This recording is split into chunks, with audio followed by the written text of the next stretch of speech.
Once, in a rare moment of truth-telling, my mother confessed that she tried to abort me.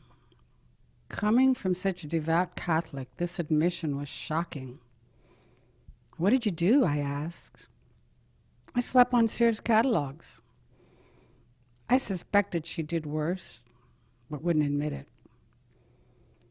Even though she didn't want me, when the time came for me to leave home, she threatened me. "If you move to California, it'll kill me." I went anyway, to Sonoma County. A few years later, when I was suicidal, I realized I never really got away from her. I carried her revenge inside of me. I survived that depression, and I began making yearly pilgrimage back to the Midwest to relieve the guilt of moving so far away from Mom. During one of the last visits before she died, Mom said, "If there's anything you want here, take it now." "The only thing I want, Mom, is the mother's ring we gave you on Mother's Day." The ring represented Mother's love, and I wanted it. "I'm giving that ring to your sister. She doesn't have any jewelry." A few years later, my sister and I stood at Mom's open coffin. The ring was still on her finger. "She wanted you to have it," I told my sister. "I don't wear jewelry. Bury it with her," she replied.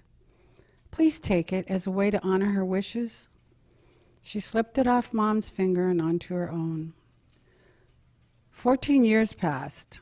In October of the year I turned 70, an email came from my brother in Illinois informing me that the woman who bought Mom's house had found a ring with 5 birthstones in Mom's backyard. She wondered if it could belong to her mother. When I saw a photo of the ring, I realized Mom must have lost the original ring and had a duplicate made. My sister got the duplicate ring. I told my brother the story of the ring and that I always wanted it. I knew my brother wanted it too, because he never felt loved by Mother either. He was the 3rd son in the family, and when he was born, she told her sisters, who were her midwives, to throw him out in the pig pen. She didn't want another son. A few months later at Christmas, I received a package from my brother. I ripped the package open, only to find bags of organic walnuts. My heart sunk. Digging deeper, I found a note that said, "Look inside the pillbox." Inside the pillbox was Mom's ring. My October birthstone, the pink one, sat right in the middle of the ring, at the center of the family, seemingly holding it all together. Mom, who's no longer trapped in her earthly story, is now pure spirit, and she sent me a ring from wherever she is now.